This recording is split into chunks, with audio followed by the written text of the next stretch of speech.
അള്ളാഹുവിനെ ഓർക്കാനുള്ള അവസരങ്ങൾ നമ്മുടെ മുമ്പിലേക്ക് വരുമ്പോൾ നമ്മൾ ഒരിക്കലും നമ്മൾ മനഃപൂർവ്വം എന്ത് ചെയ്യും? മറന്നു കളയുകയാണ്. ആ മനഃപൂർവ്വം മറന്നു കളയാൻ ഒരുപാട് കാരണങ്ങളാണ്. ഞാൻ മുമ്പ് സൂചിപ്പിച്ചിരുന്നു, നമുക്ക് അള്ളാഹനെ ഓർക്കണമെങ്കിൽ എന്ത് വേണം? എന്തെങ്കിലും കഷ്ടപ്പാടുകൾ വേണം, അല്ലേ? കഷ്ടപ്പാടുകൾ വരുമ്പോഴാണ് നമ്മൾ ആരോഗ്യം അള്ളാഹനെ ഓർക്കണം. അതിനൊരു ഉദാഹരണം നമ്മൾ മുമ്പ് പറഞ്ഞിരുന്നില്ലേ? വീട്ടില് കല്യാണം ഉണ്ടാവുമ്പോഴാണോ മരണം ഉണ്ടാവുമ്പോഴാണോ കൂടുതൽ നമ്മൾ ഈ വാദത്തിന് ഒരു മരണം ഉണ്ടാവണം. അപ്പൊ നല്ല ദിക്റും ഖുർആനോത്തും നിസ്കാരവും ഒക്കെ ഉണ്ടാവും. അതേപോലെ അതേ സ്ഥാനത്ത് ഒരു കല്യാണമാണെങ്കിലും എന്തെങ്കിലും ഒന്നും ഉണ്ടാവും.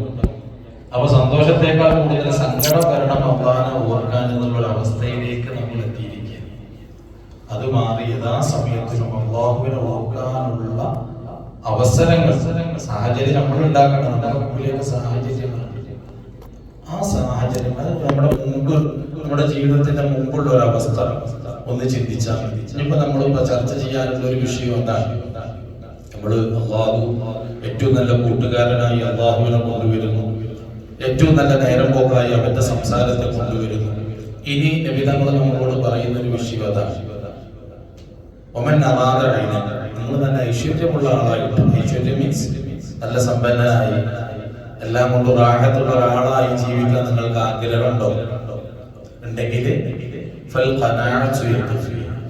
ഉള്ളത് കൊണ്ട് തൃപ്തിപ്പെടുന്ന ഒരു ഹൃദയത്തിന്റെ ഉടമയായി നിങ്ങൾ മാറിയാൽ ഈ ലോകത്തിലെ ഏറ്റവും വലിയ സമ്പന്നൻ നിങ്ങളായി മാറും.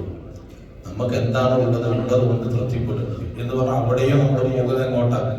പടച്ചറപ്പിലേക്ക്. എനിക്ക് എന്റെ റബ്ബിത്രയിലെ കഥാക്കി എനിക്ക് എന്തിനാ സങ്കടം എന്നുള്ള ഒരു മൈൻഡിലേക്ക് നമ്മൾ മാറണം എന്നുള്ളതാണ്. പക്ഷെ നമ്മളത് അല്ല ചിന്തിക്കുന്നത്.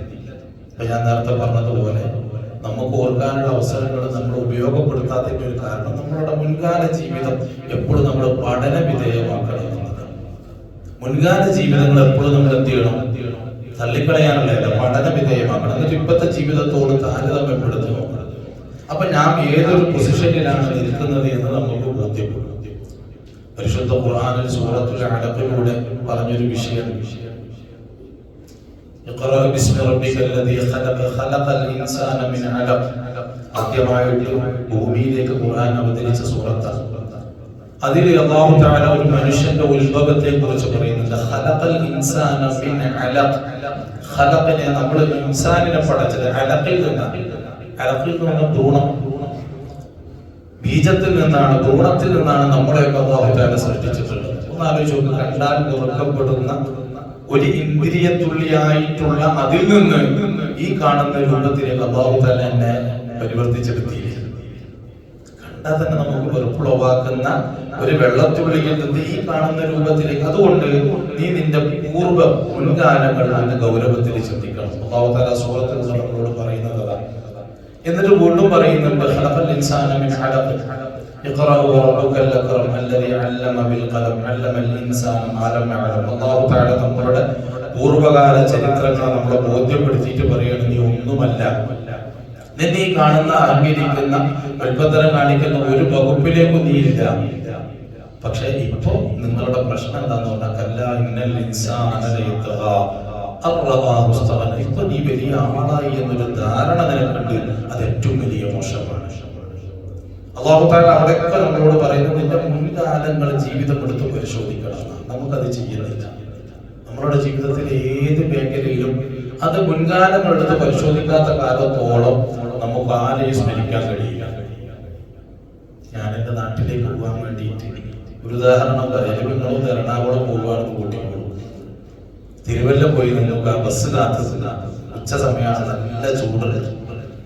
ഉച്ച സമയം കുറേ നേരം കാത്തു നിന്ന് ഒരു ബസ് വന്നു എറണാകുളത്തേക്ക് പോകുമ്പോൾ നല്ല തിരക്കുണ്ട്, കയറാൻ കഴിയുന്നുണ്ട്. കയറാൻ കഴിയാതെ മാറി വീണ്ടും അവിടെ ചൂട് സഹിച്ച് നിൽക്കുകയാണ്. പിന്നെ കുറെ നേരം നിന്നപ്പോൾ നമുക്ക് പിന്നെ ചിന്ത വന്ന് എങ്ങനെയെങ്കിലും ഒരു ബസ് വന്നാൽ മതി, തിരക്കുണ്ടെങ്കിലും ഇല്ലെങ്കിലും ശരി കയറി കിട്ടിയാൽ മതി എന്നുള്ള ചിന്തയിലേക്ക് നമുക്ക് ഉണ്ടാവുക, അല്ലേ? എങ്ങനെയെങ്കിലും ഒരു ബസ് വന്ന് ഒന്നങ്ങോട്ട് കയറി കിട്ടിയാൽ മതി എന്നുള്ള ചിന്തയില്ല. അങ്ങനെ കുറെ നേരം കാത്തിരിക്കുമ്പോൾ അതാ നല്ലൊരു ബസ്, അതിൽ അത്യാവശ്യം നല്ല തിരക്കുണ്ട്. അതൊന്നും നമ്മൾ നോക്കൂല. നമുക്ക് ലക്ഷ്യം എന്താ? ഈ ചൂടത്ത് എത്ര നേരം നമ്മൾ നിന്ന് എത്ര ബുദ്ധിമുട്ട് ഈ ഉച്ചക്ക് നേരം ഇങ്ങനെ വെയിറ്റ് ചെയ്ത് നിൽക്കുമ്പോൾ. അപ്പൊ ആ നൃത്തത്തിൽ നിന്നൊന്ന് രക്ഷപ്പെടുക. അത്രയും നമുക്ക് ചിന്തയുള്ളൂ. ബസ് വന്ന ഉടനെ തന്നെ എന്ത് ചെയ്തു? നാം അതിൽ കയറൂലേ? കയറി കഴിഞ്ഞിട്ടുള്ള പിന്നെ നമ്മുടെ ചിന്ത എന്താ? കയറി നമ്മളവിടെ നിന്ന് അത്യാവശ്യം തിരക്കിട്ട് നിൽക്കാനുള്ള ചെറിയ സ്പേസ് കിട്ടി. നമ്മൾ നിന്ന ഉടനെ ചെയ്യുന്ന പരിപാടി എന്താ? ഇരിക്കാം അല്ലേ? ചുറ്റുഭാഗത്ത് നോക്കുക, എവിടെയെങ്കിലും ഒരു ഗ്യാപ്പുണ്ടോ? പരിധി നോക്കുക. അപ്പൊ നമ്മുടെ നോട്ടത്തിന്റെ ദയനീയത കണ്ടിരിക്കുന്നത് ഒരു നല്ല മനുഷ്യൻ ഒന്ന് പറഞ്ഞു എന്ത് ചെയ്തോ ഇവിടെ എടുത്തിരുന്നു സീറ്റ് ഒന്ന് അഡ്ജസ്റ്റ് ചെയ്തു. നമുക്ക് ഇരിക്കാൻ ഒരല്പഭാഗം നമ്മളുടെ ഇരിപ്പിടത്തിന്റെ ഒരല്പഭാഗം വെക്കാൻ മാത്രമായിട്ട് ഒരവസരം അവരൊരുക്കുന്നു. നമ്മൾ അവിടെ നെക്സ്റ്റ് ചിന്ത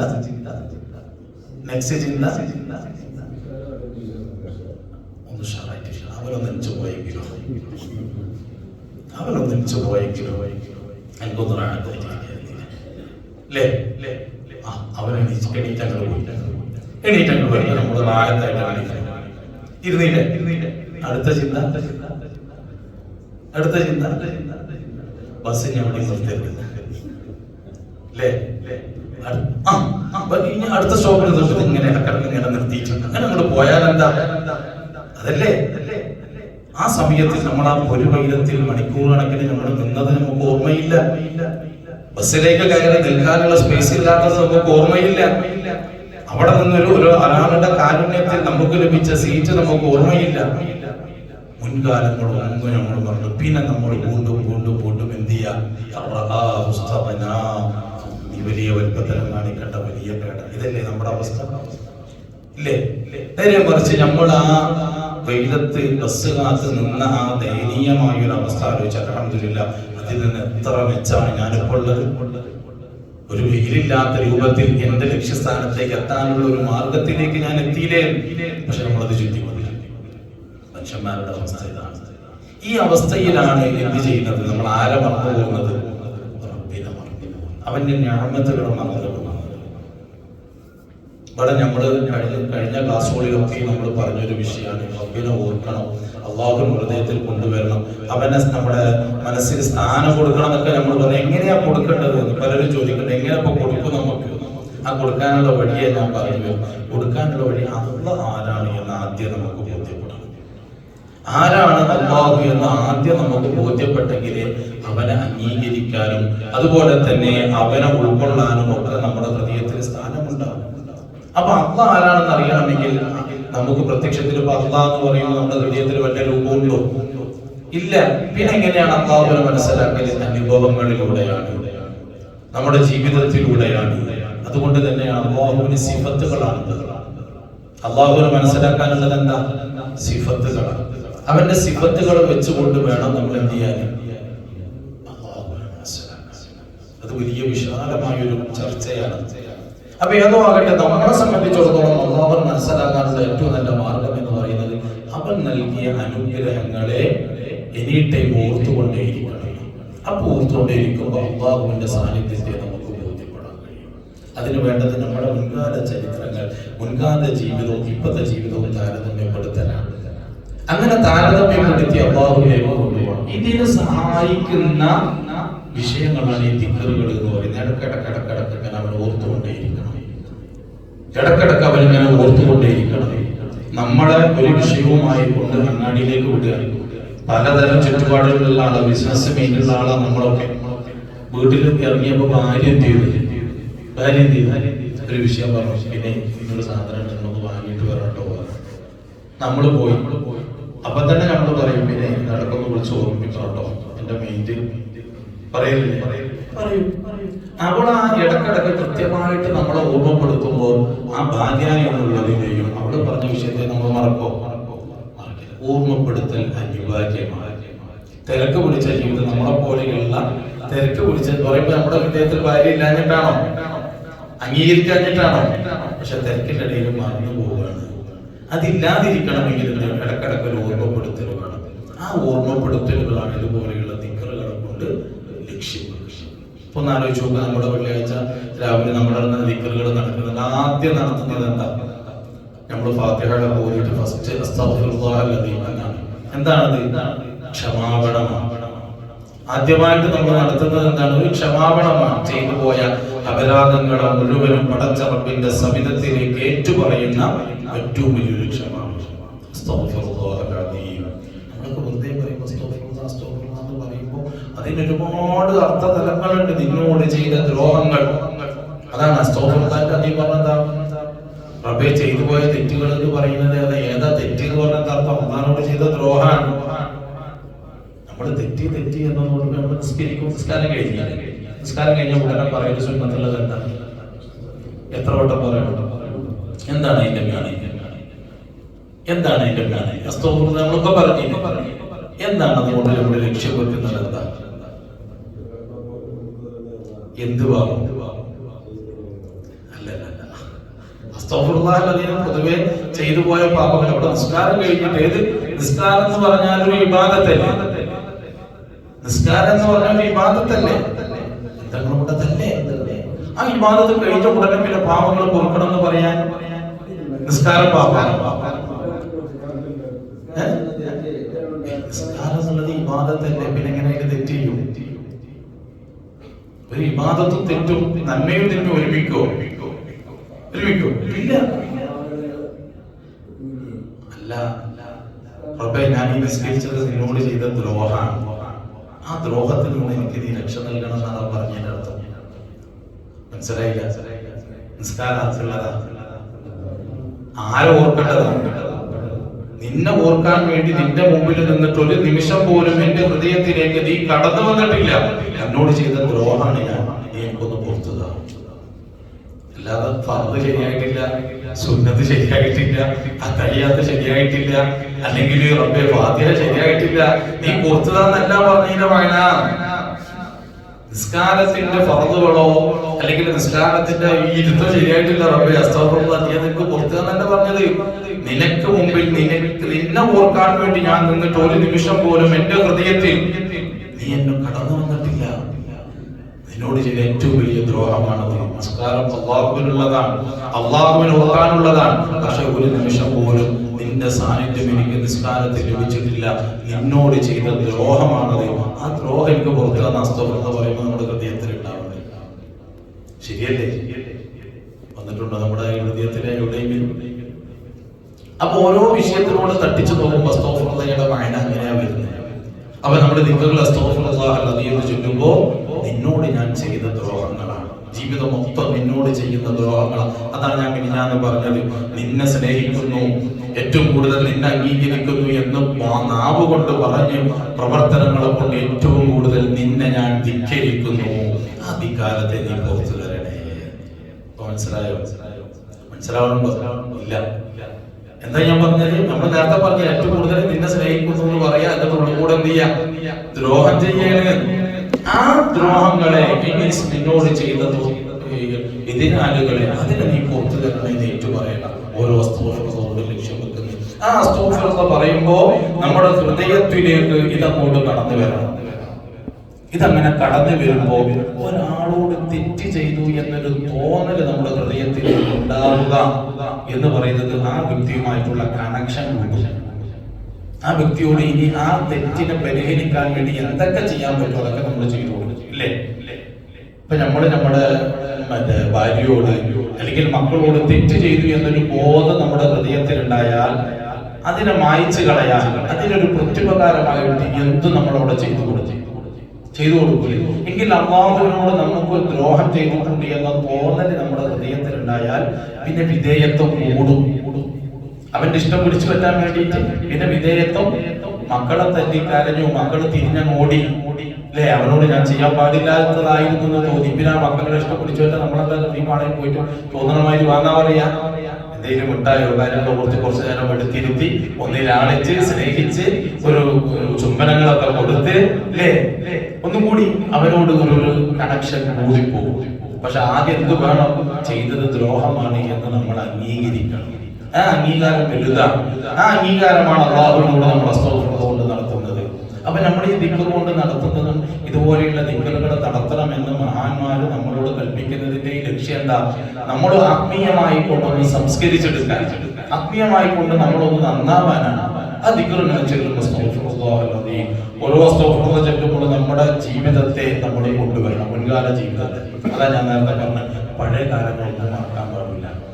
അത് എടുത്ത് പറയാനല്ല, നമ്മളിൽ ഉണ്ടാവണം. നമ്മൾ ആരാണ് എന്താണ് എന്ന് നമുക്ക് ബോധ്യപ്പെടാൻ, അല്ല മറ്റുള്ളവരെ ബോധ്യപ്പെടുത്താറില്ല. നമ്മൾ എന്താണെന്ന്, കാരണം ഏറ്റവും കൂടുതൽ നമ്മൾ ആരാണെന്ന് പറഞ്ഞതാരാ? ഇല്ലേ? ഇപ്പൊ ഞാനിവിടുത്തെ ഓരോ ആളുകളുടെ ചരിത്രങ്ങളും ആളുകളെ പരിചയപ്പെട്ടിരിക്കുകയാണ്. ഇവിടെ നല്ലോട്ടോ എല്ലാ മഹലിലും ഉള്ളതാണ്. 4-5 മഹലിൽ ഞാൻ ജോലി ചെയ്തിട്ടുണ്ട്. എല്ലാ മഹലിലും പോയിട്ട് നമ്മുടെ ആളുകളെ ഈ പരിചയപ്പെടും. അങ്ങനെ ഓരോരുത്തരെ പരിചയപ്പെടുമ്പോ ആ ആളുകൾ മറ്റുള്ളവരെ കുറിച്ച് നമുക്ക് പരിചയപ്പെടുത്തി തരും. മറ്റുള്ളവരെ കുറിച്ച് നമുക്ക് പരിചയപ്പെടുത്തി തരും. ആ പരിചയപ്പെടുത്തി തരുമ്പോ അധികം ഞാൻ കേൾക്കാറുള്ള ഭാഷ എന്ന് പറയുന്ന ഉസ്താദ് അടുപ്പളെ എങ്ങനെയായിട്ടുള്ള മുമ്പൊന്നും പറയണ്ട. ആളെ ഇപ്പൊ കുറച്ച് നിസ്കാരം പള്ളിയൊക്കെ ആയിട്ട് വന്നു. അതിന്റെ മുമ്പുള്ള അവസ്ഥ എന്താണെന്നറിയോ? അതുകൊണ്ട് അടുപ്പിക്കാൻ പറ്റുള്ളൂ ഉസ്താദ്, ഇല്ലേ? ആണ് നമ്മൾ മറ്റൊരാളെ കുറിച്ച് അങ്ങനെ എന്ന് പറഞ്ഞാൽ മറ്റൊരാളുടെ ഭൂതകാലം നമ്മൾ ഒരിക്കലും മറക്കൂല. പക്ഷെ നമ്മുടെ ഭൂതകാലം എന്താ? അതാ അമ്മ പറഞ്ഞത്, നീ നിന്റെ ഭൂതകാലത്തെ അറിയിക്കുക. അപ്പോഴാണ് നീ ആരാണെന്ന് അറിയും. അപ്പോഴേ നിന്റെ അഹങ്കാരം വിടിയും, അപ്പോഴേ നിനക്ക് വിധേയത്വം ഉണ്ടാകും. ഇവിടെ ഞാൻ പറയുമ്പോൾ ഞാൻ പറയുന്നത് ഞാൻ മാത്രം പെർഫെക്റ്റ്. അപ്പൊ എനിക്ക് പെർഫെക്റ്റ് ആണെന്ന് തോന്നി എന്റെ ഭൂതകാലം ഞാൻ മറക്കുമ്പോ ഞാൻ തിരക്കില്ലാത്തവനാണെന്ന് തോന്നുകയാണ്. അപ്പൊ എനിക്ക് ഒരാളോടും വിധേയത്വം ഉണ്ടാവൂല. മറ്റേത് ഞാൻ എന്താണ് എന്റെ ഹൃദയത്തിൽ വരുമ്പോ എനിക്ക് എപ്പോഴും വിധേയത്വവും ഭയഭക്തിയും ഒക്കെ അതിലൂടെയാണ് ഉണ്ടാവുന്നത്. ഞാൻ പറഞ്ഞു തന്നെ നമ്മുടെ ഭൂതകാല നാട്ടുകാരൊന്നും മറക്കൂല, നമ്മളാണ് മറക്കുന്നത്. അല്ല പറയുന്നത് നീ ഓർക്ക്. അതിനു വേണ്ടിയാണ് ഇതുപോലെയുള്ള ഫിക്റുകൾ വരുന്നത്. നമ്മളൊന്ന് മനസ്സിലാക്കുക, നമ്മൾ ആരാണെന്ന് മനസ്സിലാക്കിയ തീർന്നു വിഷയം. നാം എന്താണെന്നോ ആരാണെന്നോ നമ്മളൊന്ന് തിരിച്ചറിഞ്ഞാൽ രക്ഷപ്പെട്ടു നമ്മൾ. പക്ഷെ ഇതുവരെ നമുക്ക് മനസ്സിലാകാത്തത്, തിരിച്ചറിയാത്ത ആരെയാണ്? നമ്മളെയാണ്. ആർക്കെങ്കിലും പറയാൻ കഴിയുമോ ഞാൻ ഇന്ന ഒരാളാണ് ഉസ്താദേ എന്ന് പറയാൻ കഴിയുമോ? മറ്റുള്ളവരെ കുറിച്ച് നമുക്ക് കൃത്യമായിട്ട് ജഡ്ജ് ചെയ്യാൻ പറ്റും, അല്ലേ? ഇപ്പൊ നിങ്ങളുടെ നിസ്കാരത്തെ കൃത്യമായിട്ട് എനിക്ക് ജഡ്ജ് ചെയ്യാൻ പറ്റും, എന്റെ നിസ്കാരത്തെ എനിക്ക് പറ്റത്തില്ല. നിങ്ങളുടെ നോമ്പിൽ എനിക്ക് വിധി പറയാൻ പറ്റും. അത് ഇന്ന് എല്ലാവർക്കും ഉള്ള പ്രശ്നമാണ്. മഹാന്മാരങ്ങനല്ല, അവരെന്താണെന്ന് മനസ്സിലാക്കി നാട്ടുകാരെന്തോ. ഇപ്പൊ മറ്റൊരാള് ഇപ്പൊ നിങ്ങൾ എന്തായാലും എന്നെ സംബന്ധിച്ചിടത്തോളം അതൊരു വിഷയമുള്ള കാര്യമല്ല. അല്ലെങ്കിൽ ഞാൻ എങ്ങനത്തെ ഒരാളായാലും നിങ്ങളെ സംബന്ധിച്ചിടത്തോളം അതൊരു വിഷയമുള്ള കാര്യമല്ല. പക്ഷെ നമ്മൾ ഏറ്റവും കൂടുതൽ സമയം കളയുന്നത് എന്തിനാണ്? മറ്റൊരാൾ എങ്ങനെയാണ് എന്ന് നോക്കാനാണ്. ഇസ്ലാം പറയുന്നത്, മഹാന്മാർ പറയുന്നത്, നീ എന്താണ് എന്ന് തിരിച്ചറിയുന്നിടത്ത് നിനക്ക് അല്ലാഹുവിനെ മനസ്സിലാക്കാൻ കഴിയും. ആ ഒരു തിരിച്ചറിവ് ഉണ്ടാക്കാനാണല്ലോ പറയുന്നത്. നീ നിന്റെ ഭൂതകാലത്തെ ഒന്ന് നോക്ക്, നിന്റെ ഉള്ളിലേക്ക് ഒന്ന് നോക്ക്, നിന്റെ ശരീരത്തിലേക്ക് ഒന്ന് നോക്ക്. നിന്റെ ബലഹീനത എന്താണ് എന്ന് നീ ഒന്ന് മനസ്സിലാക്കുക. നിന്റെ ദുർബലത എവിടെയാണെന്ന് നീ ഒന്ന് മനസ്സിലാക്കുക. അപ്പൊ അങ്ങനെ ഒന്ന് മനസ്സിലാക്കി കഴിഞ്ഞാൽ നമ്മൾ എവിടെയും എന്ത് ചെയ്യൂല, വലിപ്പത്തരം കാണിക്കോ? നമ്മൾ താഴ്മയിൽ ജീവിക്കും. ജീവിതത്തിലുടനീളം താഴ്മയിൽ ജീവിക്കും. അപ്പൊ നമ്മളൊക്കെ ഇംഗ്ലീഷ് ഭാഷ അറിയാത്ത ഒരുപാട് ആളുകളുണ്ട്. അതെനിക്കൊന്നും അറിയില്ല, എങ്ങനെയാണ് സംസാരിക്കേണ്ടതെന്ന് അറിയില്ല. നേരെ മറിച്ച് ഇപ്പൊ 2 ആളുകൾ ഇംഗ്ലീഷിൽ അങ്ങോട്ടും ഇങ്ങോട്ടും സംസാരിക്കുമ്പോൾ നമ്മൾ എങ്ങനെയാ അവിടെ നിൽക്കുക? എങ്ങനെയാ നമ്മൾ അവിടെ നിൽക്കുക? അതാ നമ്മൾ വലിയ ഒരു പറയുമ്പോൾ എന്തെങ്കിലും എനിക്കും കൂടി അറിയുന്ന വിഷയങ്ങളായിട്ട് അവർ ഡിസ്കസ് ചെയ്യുന്നത്. പക്ഷെ അവർ ഡിസ്കസ് ചെയ്യുന്ന ശൈലി എനിക്ക് മനസ്സിലായിട്ടില്ലെങ്കിൽ ഞാൻ അവിടെ പോയിട്ട് അളവോ അല്ലേ? ഞാൻ അവിടെ ഒന്നുമല്ല എന്നൊരു തിരിച്ചറിവല്ലേ എന്നെ അവിടെ പിന്തിരിപ്പിച്ചത്? ഞാൻ അവിടെ ഒന്നുമല്ല എന്നൊരു തിരിച്ചറിവല്ലേ എന്നെ അവിടെ മൗനം വീക്ഷിക്കാൻ പഠിപ്പിച്ചത്? ആ വിഷയത്തിൽ ഞാൻ മോശമാണ്, ഞാൻ അവിടെ പറഞ്ഞാൽ മോശം, അപ്പൊ ഞാൻ അവിടെ ദുർബലനാണ് എന്ന തിരിച്ചറിവല്ലേ എന്നെ അവിടെ നിന്നുകൊണ്ട് ഉണ്ടാതിരിക്കാൻ പ്രേരിപ്പിച്ചത്? അപ്പൊ ആ തിരിച്ചറിവ് എല്ലാ വിഷയത്തിലും ഉണ്ടായാൽ നമ്മൾ എവിടെയും ആളാകൂല, എവിടെയും ബൽപത്രം കാണിക്കൂല, എവിടെയും അഹങ്കരിക്കൂല, ആരുടെ മുമ്പിൽ നമ്മൾ ധിക്കാരം കാണിക്കൂല. കാരണം നമ്മുടെ ഒന്നുമല്ല എന്നൊരു തിരിച്ചറിവ് നമ്മുടെ ഹൃദയത്തിലേക്ക് വന്നു. ഇമാം അബൂ ഹമീദ് അൽ ഗസാലി റഹ്മത്തുള്ളാഹി അലൈഹി പറയുന്നു, ഒരു വിശ്വാസി എന്നുള്ള നിലക്ക് നിങ്ങളുടെ വിജയം ആരംഭിക്കുന്നത് എവിടുന്നാണെന്നറിയോ? നിങ്ങൾ വളരെ മോശമാണ് എന്നും ഒന്നുമല്ല എന്ന തിരിച്ചറിവ് നിങ്ങളുടെ ഹൃദയത്തിൽ സ്ഥാനം പിടിക്കുമ്പോൾ അവിടെ നിങ്ങളുടെ വിജയത്തിന്റെ ഇത് തുടങ്ങി. ഒന്നുമല്ല എന്നുള്ള ഇത് നമ്മുടെ ഹൃദയത്തിൽ വരണം. മറ്റുള്ളവരൊക്കെ തിരക്കടില്ല, ഞാനാണുള്ളതിൽ മോശം. അത് നാവുകൊണ്ട് പറയലില്ല, ഖൽബിൽ വരണം. അങ്ങനെ വരുമ്പോഴോ ആരുടെ മുമ്പിൽ നമ്മൾ ദേഷ്യപ്പെടുവോ? ആരുടെ മുമ്പിൽ നമ്മൾ വെമ്പത്തനം കാണിക്കുവോ? എപ്പോഴും വിധേയത്വമാണ്, താഴ്മയാണ്. വന്നുപോയ അപാകതയുടെ പേരിൽ നമുക്ക് എപ്പോഴും ഒരു മനസ്സിനൊരു ഖേദമുണ്ടാകും. അപ്പൊ അത് നേടിയെടുക്കാനാണ് മഹാന്മാരായ ആളുകൾ പറയുന്നത്, നിന്നെ മനസ്സിലാക്കാൻ നീ അസ്തഗ്ഫിറുല്ലാഹ് ചൊല്ലും. അതിന്റെ ഹൃദയത്തിലേക്ക് കൊണ്ടുവരേണ്ടത് നിന്റെ ജീവിതമാണ്. ദ്രോഹങ്ങളെ മുഴുവനും റബ്ബേ നിനക്ക് വേണ്ടി ഞാൻ ചെയ്തു പോയി, നിനക്കെതിരെ ഒരുപാട് ദ്രോഹങ്ങൾ ചെയ്തു, നീ അതൊന്ന് പുറത്തുകൊണ്ട് ആ ദ്രോഹങ്ങൾ കൊണ്ടുവരുമ്പോൾ മറ്റൊരാളോട് ദ്രോഹം ചെയ്തു എന്ന തോന്നൽ ഹൃദയത്തിൽ വരുമ്പോൾ നിന്നെ താഴ്മയിലേക്ക് ആ ഒരു ചിന്തയിൽ നിന്ന് പിന്നെ നീ പറയേണ്ടത് എന്താ? അവിടെ നിന്ന് നീ പറയണം, ലാ ഇലാഹ ഇല്ലല്ലാഹ്, അംഗീകാരം. ലാ ഇലാഹ ഇല്ലല്ലാഹ്, ആരാധന അല്ലാഹു അല്ലാതെ മറ്റൊരാളുമില്ല എന്ന് അവിടെ നിന്ന് നമുക്ക് അംഗീകരിക്കാൻ കഴിയും. കാരണം എന്താ? ഞാനൊന്നുമല്ലാത്ത ഒരാളാണ്, എല്ലാം നിന്നിലുള്ളതാണ്. അപ്പോഴാണ് ആരാണ് ഇലാഹി എന്ന് മനസ്സിലാക്കാൻ കഴിയുള്ളൂ. അല്ലേ? ഒന്നിനും കഴിയാതെ, സാമ്പത്തികമായി ഒന്നുമില്ലാതെ വലിയ പ്രയാസം അനുഭവിക്കുന്ന എനിക്ക് എന്ത് ചെയ്യാൻ? ഞാൻ ഒരുപാട് ദ്രോഹങ്ങൾ ഒരാൾക്ക് ചെയ്തു. ഞാൻ ഒരാൾ കലാമക്കാർക്ക് ഞാൻ ഒരുപാട് ദ്രോഹം ചെയ്തു. സാമ്പത്തികമായി വലിയ മോശത്തിൽ നിൽക്കുന്ന ഒരാളാണ്. പക്ഷെ എന്നിട്ടും അദ്ദേഹം എനിക്ക് എന്ത് ചെയ്യാണ്?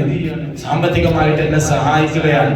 ആ സഹായിക്കുമ്പോഴല്ലേ ഞാൻ എന്റെ മുൻകാല ജീവിതം എന്റെ ഹൃദയത്തിൽ വന്നു. ആ ഒരു അവസ്ഥയിൽ നിന്നും ഞാൻ ഇങ്ങനെയൊക്കെ ചെയ്തിട്ടും അദ്ദേഹം എന്നെ സഹായിച്ചു എന്നൊരു തോന്നൽ എന്റെ ഹൃദയത്തിൽ ഉണ്ടാകുമ്പോഴല്ലേ എനിക്ക് അദ്ദേഹത്തോട് ബഹുമാനം തോന്നും. അദ്ദേഹം ചെയ്ത ഞാമ്പത്തുകളുടെ ഞാമ്പത്തായിട്ട് എനിക്ക് മനസ്സിലാക്കാൻ കഴിയും. ഞാനിതൊക്കെ കഴിഞ്ഞിട്ട് അദ്ദേഹം തന്നപ്പോൾ ഞാൻ പറഞ്ഞു, അതെ എന്നെ കണ്ടിട്ടേ എന്റെ ഇത് കണ്ടിട്ട് തന്നതാണ്, അല്ലെങ്കിൽ എന്റെ കഴിവ് കണ്ടിട്ട് തന്നതാണ് എന്നൊക്കെ തോന്നിയാൽ എനിക്ക് അദ്ദേഹത്തോട് താല്പര്യം തോന്നുമോ? വിധേയത്വം തോന്നുമോ? അപ്പൊ നമ്മൾ ചെയ്ത പടച്ച റബ്ബിനോട് ചെയ്ത ദ്രോഹങ്ങൾ നമ്മുടെ ഹൃദയത്തിലേക്ക് കൊണ്ടുവന്നു. അപ്പൊ അതിന് നമ്മളൊന്നുമല്ല എന്ന തിരിച്ചറിവ് വന്നു. ആ തിരിച്ചറിവിൽ നിന്ന് വല്ലാതെ ഖേദത്തിൽ നിന്ന് എന്നിട്ട് ഖൽബ് കൊണ്ട് പറയണം, ഇല്ലാ ഇലാഹ ഇല്ലല്ലാഹ്, റബ്ബേ അല്ല, നീ തന്നെയാണ് എന്റെ ഇലാഹ്, കാരണം ഞാൻ ഒന്നുമല്ല. എന്നിട്ടും എന്നെ പരിപാലിച്ചു പോയിട്ട് നിനക്കെതിരെ ദ്രോഹം ചെയ്തിട്ട് നീ എന്നെ അവിടെ നിന്ന് പറയണം. അതാണ് ആ അംഗീകാരം. നമ്മുടെ ദിക്റ പറയുന്ന മഹാന്മാരിതിനെ കോർഡിനേറ്റ് ചെയ്യുന്നത് വെറുതെ ഒരു രസത്തിന് ചെല്ലാനുള്ളതല്ല, അറിഞ്ഞ് മനസ്സിലാക്കി ചെല്ലാനുള്ളതാണ്. അള്ളാഹുവിനോട് പാപങ്ങൾ ഏറ്റു പറഞ്ഞ് ക്ഷമാപണം നടത്തിയിട്ട് പിന്നെ പറയുന്നത് അംഗീകാരം, നീയാണ് എന്റെ ഇലാഹ്. അങ്ങനെ പറയുമ്പോൾ നമുക്ക് ഞാൻ ഒന്നാമത്തെ ദിവസത്തെ ക്ലാസ്സിൽ പറഞ്ഞതുപോലെ അള്ളാഹുവിനെ ഇലാഹാക്കിയിട്ടുണ്ടോ നമ്മൾ ചോദ്യം ചോദിച്ചില്ലേ, അതിന് ഉത്തരം നമുക്ക് കണ്ടെത്താൻ കഴിയും. ഇപ്പൊ നമ്മൾ ഇലാഹ നാവ് കൊണ്ടാക്കിയത്, മറ്റേത് അങ്ങനെയല്ല, കൽബ് കൊണ്ടാക്കുകയാണ്. കൽബ് കൊണ്ടാക്കുമ്പോ എന്താ? അതിന്റെ മറ്റുള്ള ചുറ്റുപാടുള്ള ചിന്തകളൊക്കെ വന്നപ്പോ അള്ളാഹുവിനെ നമ്മുടെ കൽബ് കൊണ്ട് ഇലാഹാക്കി. കൽബ് കൊണ്ട് ഒരാളെ അംഗീകരിച്ചാൽ പിന്നെ നമ്മൾ ചെയ്യുന്ന സ്വാഭാവികമായിട്ടും എന്താ അനുസരണയും വിധേയത്വം ഉണ്ടാകും. അല്ലേ? യാ അല്ലാഹ്. മൂന്നാമത്തെ ദിക്ർ ഏതാ? യാ അല്ലാഹു യാ അല്ലാഹു.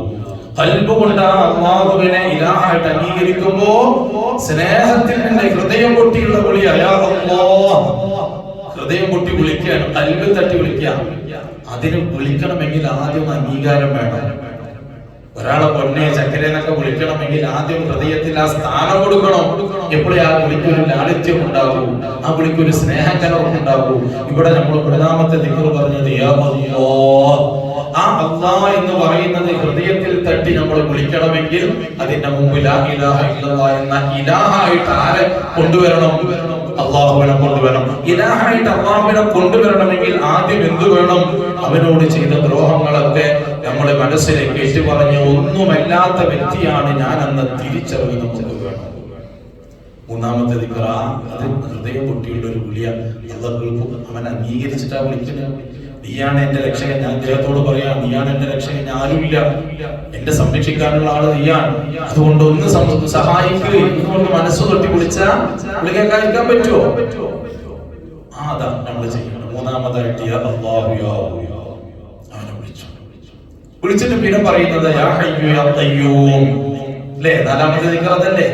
അവന്റെ സിഫത്തുകളിൽ ഏറ്റവും നല്ലത് നീ എന്നൊന്നും ജീവിച്ച് എന്ന് പറഞ്ഞാൽ ഞാനെല്ലാം ഏത് നിമിഷത്തിലും അസ്തമിച്ചു പോകുന്നതാണ് എന്ന തിരിച്ചറിവ് അതിലുമുണ്ടെന്നത്. എന്നൊന്നും ജീവിച്ചിരിക്കുന്നവൻ, എല്ലാം പരിപാലിക്കുന്നവൻ എന്ന് പറഞ്ഞാൽ ഞാൻ അവിടെയും നമ്മളുടെ ദുർബലതയാണ് എടുത്തു പറയുന്നത്. അല്ലാഹുവോട് ഞാൻ ഒന്നുമല്ല, ഏത് നിമിഷത്തിലും അണഞ്ഞു പോകുന്ന ഒരു വിളക്കാണ് ഞാൻ, ഏത് നിമിഷത്തിലും ഇല്ലായ്മ ചെയ്യുന്ന ഒന്നാണ് ഞാൻ. ആ തിരിച്ചറിവ് നമ്മുടെ ഹൃദയത്തിലേക്ക് കൊണ്ടുവരികയാണ്. അത് കൊണ്ടുവന്നിട്ട് പിന്നെ നമ്മൾ ചോദിക്കുന്നത് ഏതാ? യാ റഹ്മാനു യാ റഹീം. അവിടെയാണ് നമ്മുടെ. അപ്പൊ പിന്നെ ചോദിക്കുന്നത് കൊണ്ട് നീ ഇത്രയും ചെയ്തു, നിനക്ക് ഞാൻ ദ്രോഹം ചെയ്തു, പക്ഷെ ഇപ്പൊ ഞാൻ നിന്നോട് അംഗീകാരം നടത്തുന്നു, നീയാണ് എന്റെ ഇലാഹ് എന്ന് ഞാൻ സമ്മതിക്കുന്നു കൽബുകൊണ്ട്. അതുകൊണ്ട് ഇനി എനിക്ക് വേണ്ടത് നിന്റെ ഔദാര്യം.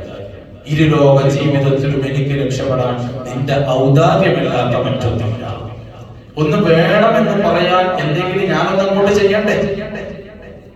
എന്തെങ്കിലും എനിക്ക് ഇന്നത് വേണം എന്ന് പറയണമെങ്കിൽ അതിന് തത്തുല്യമായി എന്തെങ്കിലും ഒന്ന് ഞാൻ ചെയ്യണ്ടേ?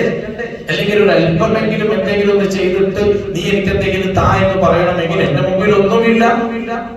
പിന്നെ നീ നൽകുന്നത് മുഴുവനും നിന്റെ ഔദാര്യമാണ്. അപ്പൊ ഈ ഔദാര്യം എന്നുള്ള തിരിച്ചറിവ് വരണമെങ്കിൽ നമ്മളുടെ മുമ്പിൽ പറഞ്ഞതൊക്കെ വരണം, അല്ലേ? നമ്മുടെ ദ്രോഹങ്ങളും ഇലാഹും ഒക്കെ നമ്മുടെ കണ്ണിൽ ഉറക്കുമ്പോഴാണ് നൽകിയത് ഔദാര്യം എന്ന് മനസ്സിലാവും. അല്ലെങ്കിൽ ഞാൻ നേരത്തെ പറഞ്ഞോളൂ, എന്തെങ്കിലും തന്നപ്പോ എന്റെ കോലങ്ങളുടെ പവർ കണ്ട് തന്നതാ എന്നെ അങ്ങനെ തോന്നല് വരും. ആ തോന്നല് വരാതെ ഔദാര്യമാണ് എന്ന് നമ്മുടെ ഹൃദയത്തിന് സ്ഥാനം പിടിക്കണം. അതിനാണ് മുൻപുള്ള കാര്യങ്ങളൊക്കെ മഹാന്മാരത് കോർഡിനേറ്റ് ചെയ്തിട്ടുണ്ട്. ഇതല്ലാതെ വെറുതെ ഒരു രസത്തിന് ചെല്ലേണ്ടതല്ലത്.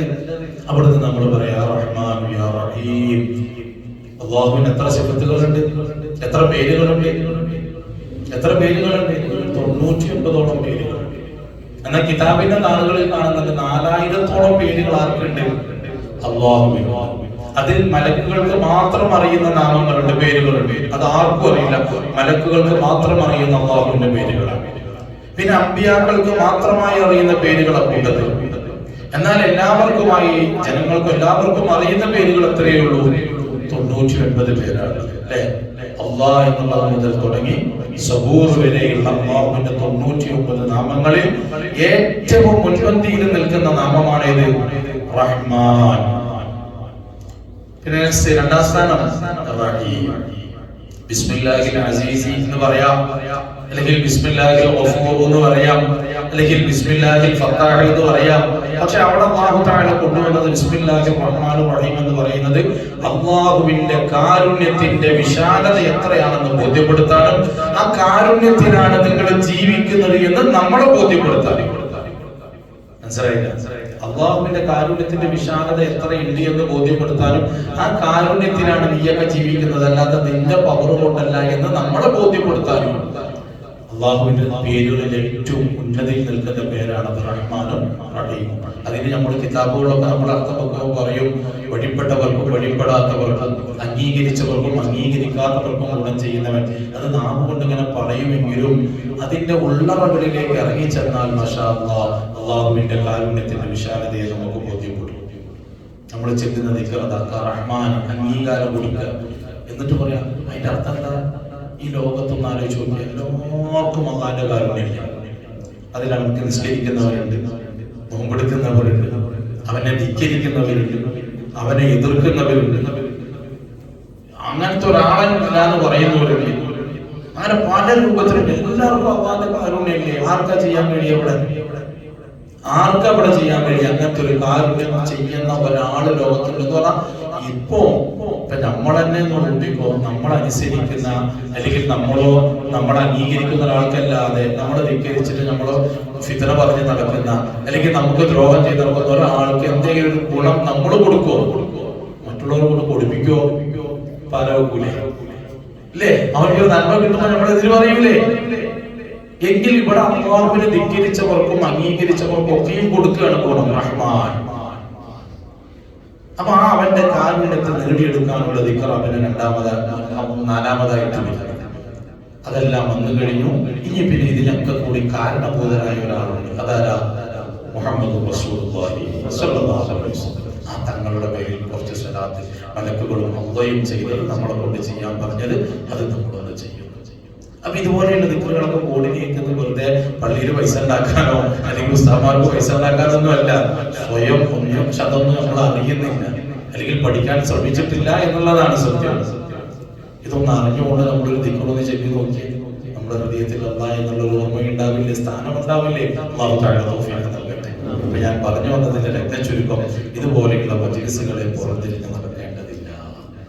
വലിയ വിഷമാണ്. നമ്മളൊന്ന് നന്നാവാനാണ്. അവിടെ ഇരുന്നിട്ടൊന്നും കണ്ണടച്ചു വേറെ ഒന്നും നമ്മൾ ചിന്തിക്കേണ്ട. ഒന്ന് മനസ്സറിഞ്ഞ് അല്ലാഹുവിനെ വിളിച്ചു കഴിഞ്ഞാൽ അത് ഒറ്റക്കാണെങ്കിലും പറ്റും, എങ്ങനെയും പറ്റും. പക്ഷെ ഒറ്റക്കാളുള്ളതിനേക്കാൾ കൂടുതലാണ് എന്ത്, നമ്മൾ മജ്‌ലിസിലായിട്ട് ഇരിക്കുമ്പോൾ അതിനൊരു ആത്മീയത ഉണ്ടാവും. അപ്പൊ ഇത്തികാഫിന് നോമ്പുമാണ്, ഇത്തികാഫിന്റെ നിയ്യത്തിലാണ്, അല്ലാഹുവിന്റെ ഭവനത്തിലാണ്, ഓർക്കുന്നത് മുഴുവനും അവനെയാണ്.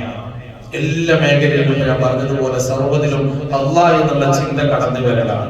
എങ്കിൽ നമ്മുടെ ജീവിതം ധന്യമായില്ലേ, നമ്മുടെ നോമ്പ് ധന്യമായില്ലേ? അല്ലാഹു തആല തൗഫീഖ് നൽകട്ടെ. അതുകൊണ്ട് ഇന്നത്തെ ആ ദിക്റുകളിൽ എല്ലാ ആളുകളും പങ്കെടുത്ത് ഒരല്പസമയം അതിനുവേണ്ടി, അല്ലാഹുവിന് വേണ്ടി, അവനെ ഓർക്കാൻ വേണ്ടി സമയം നമ്മൾ കണ്ടെത്തി എന്ന് പറയാൻ ഉറപ്പ്. എന്നെ ഓർക്കാൻ വേണ്ടി ഒരല്പസമയം നമ്മൾ കണ്ടെത്തിയിട്ടുണ്ട്. നിസ്കാരത്തിൽ പറഞ്ഞിട്ടുണ്ടെങ്കിൽ എത്തില്ല, കൂടുതലായിട്ട് നമുക്ക് ചിന്തയില്ല, അല്പമായിട്ട് ചിന്ത പോകുമ്പോൾ തെറ്റാണ്. ഇവിടെ ആ പ്രശ്നമല്ല, നമുക്ക് ഇരുന്നൊരു ഏകാഗ്രതയിൽ തന്നെ ചെല്ലാൻ പറ്റും.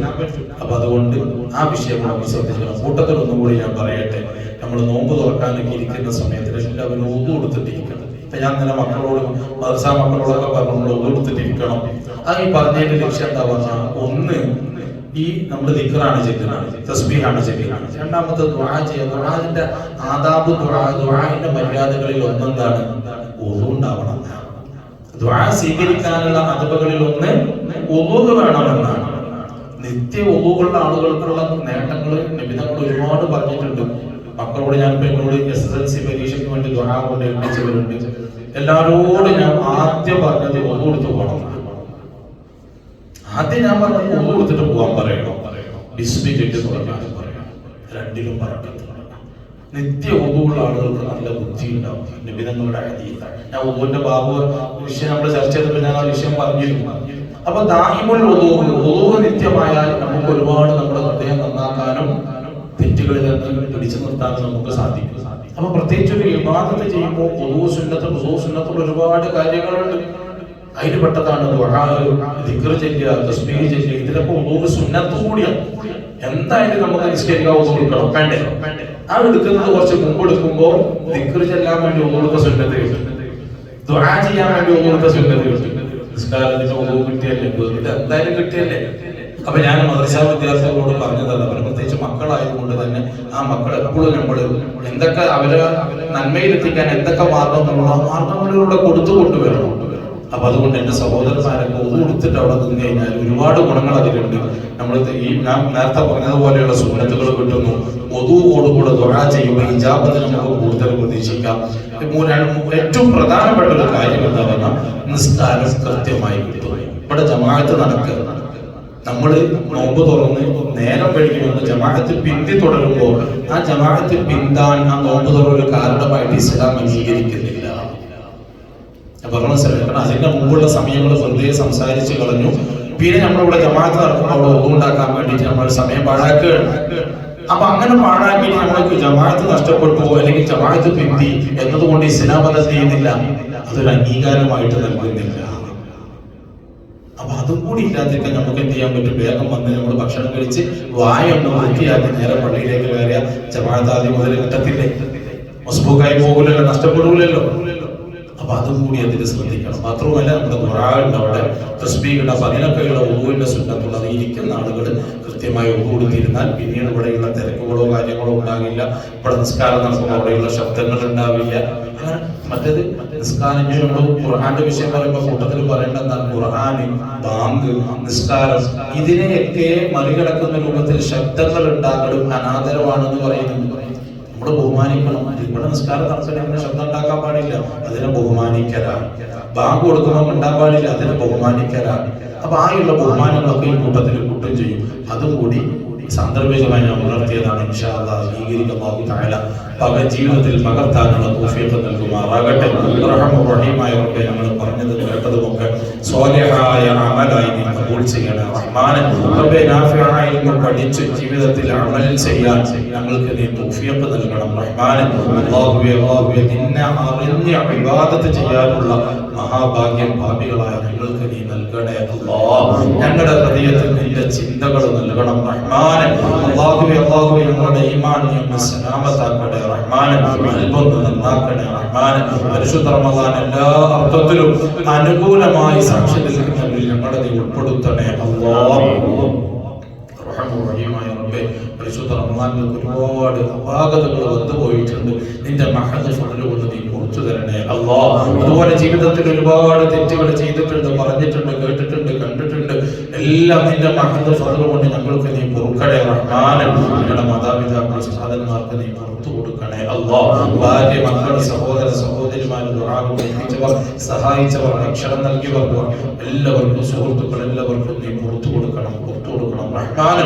അല്ലാഹുവേ, ചെയ്തുപോയ അപരാധത്തിന്റെ പേരിൽ ഞങ്ങളെ നീ ശിക്ഷിക്കല്ല അല്ലാഹ്. ഇനിയും തെറ്റിലേക്ക് ഞങ്ങളെ മടക്കി നീ പരീക്ഷിക്കല്ല റഹ്മാനെ. ഞങ്ങളെ നീ രക്ഷിക്കണേ അല്ലാഹ്. നിന്റെ റഹ്മത്ത് കൊണ്ട് അനുഗ്രഹിക്കണേ റഹ്മാനെ. അല്ലാഹുവേ, നിന്റെ റഹ്മത്ത് ധാരാളമായി ഞങ്ങളുടെ ജീവിതത്തിലെ സർവ്വ മേഖലയിലും നൽകി ഞങ്ങളെ നീ സന്തോഷത്തിലാക്കണേ റഹ്മാനെ. اللهم ربنا آتنا في الدنيا حسنة وفي الآخرة حسنة وقنا عذاب النار. آمين برحمتك يا أرحم الراحمين. والحمد